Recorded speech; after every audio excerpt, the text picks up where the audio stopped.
vibration from Krishna's flute, which penetrated through the covering of the universe and reached to the spiritual sky. This is very wonderful. Of course, Krishna's flute is not an ordinary flute. Krishna's flute is like his creative energy. And by Krishna's flute, he can create so many things. Anything he wants, actually. Krishna's flute is one of his major potencies. And it's so bewildering because the music that he plays is so far out, so complex. We read different descriptions in the scriptures. Like, for example, in Vedic music there are basically 12 notes. Each raga has usually 7 notes, and they're chosen from among these 12 notes. So you can have sharps and flats and like that, similar to Western music. But in Vedic music there's also something called gana. Gana means that the raga is played from a different note than the sa. You hear Ravi Shankar and people like that doing this sometimes, and it sounds really far out. It's like modal, where you have a raga. Well, let's see.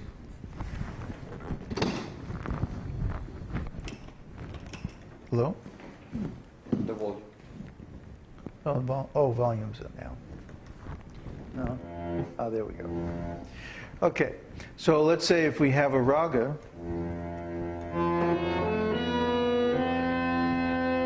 like Raga Śrī.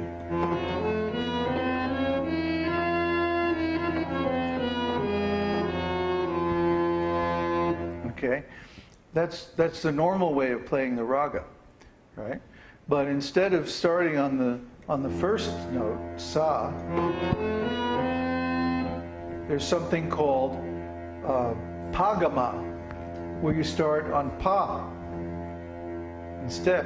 So you'd still keep the same drone, but instead you would start the raga on sa.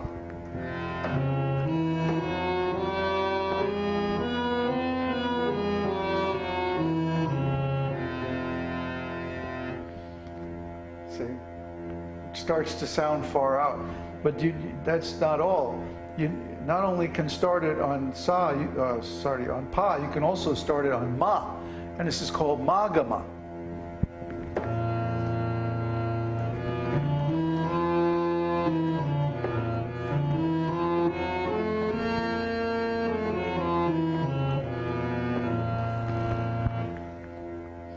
See? And then there's even gagama, where you start the mantra or start the raga on ga.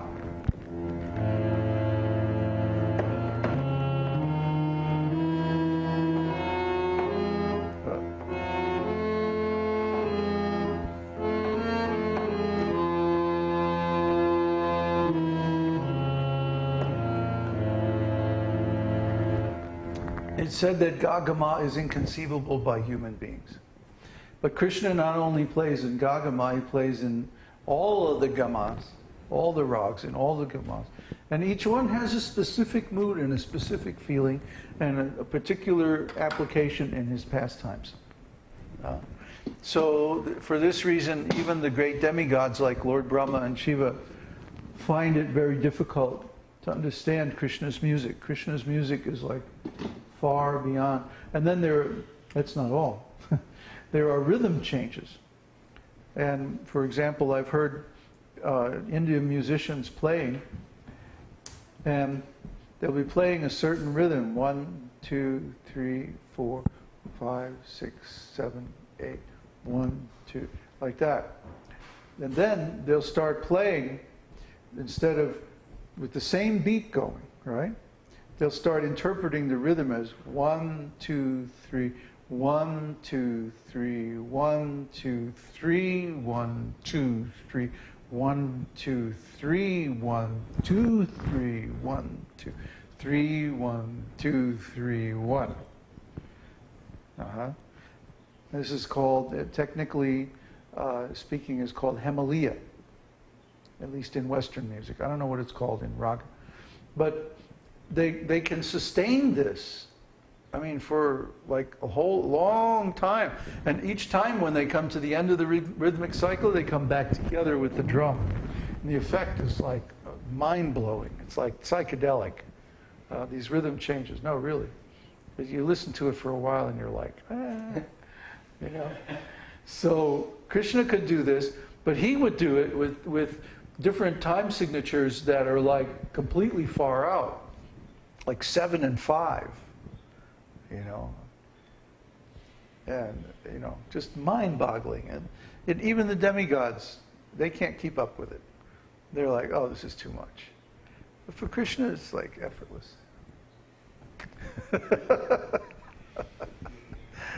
Yeah. The gopis are very jealous of Krishna's flute. Huh?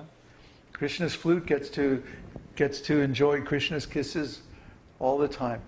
But they can only enjoy at night. In the daytime, they have to pretend like, oh, yes, Krishna's our friend, but nothing's going on.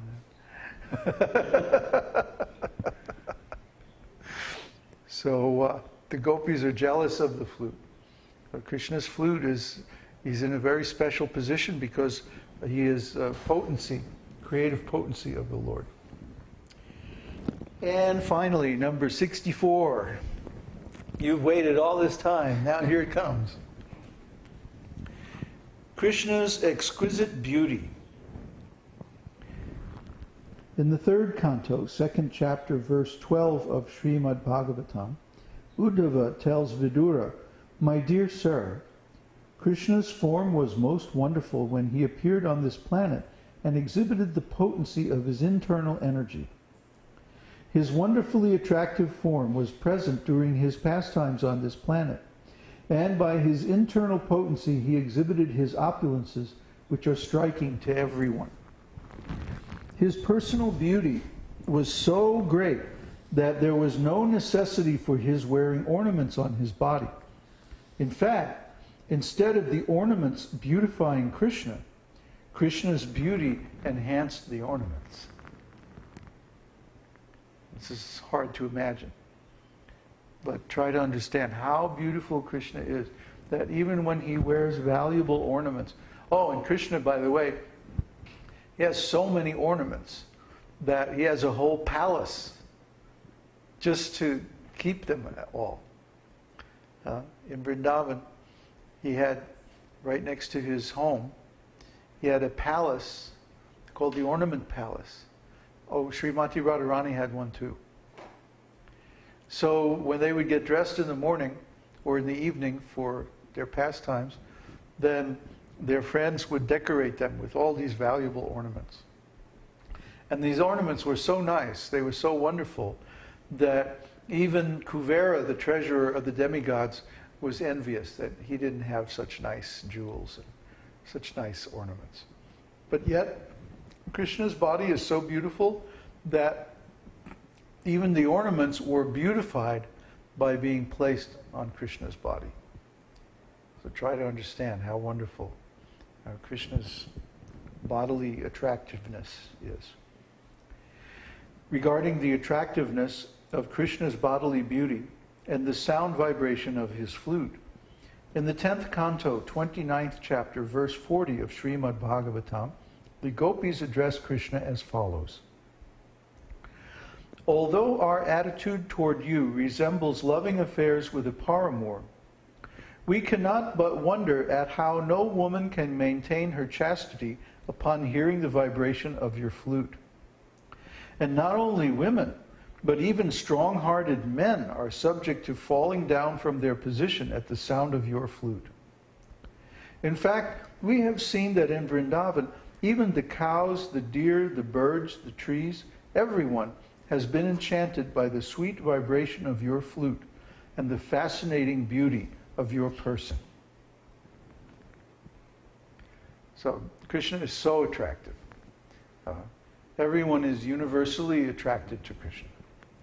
To see Krishna's form means you don't ever want to see anything else again. Krishna's form is so beautiful.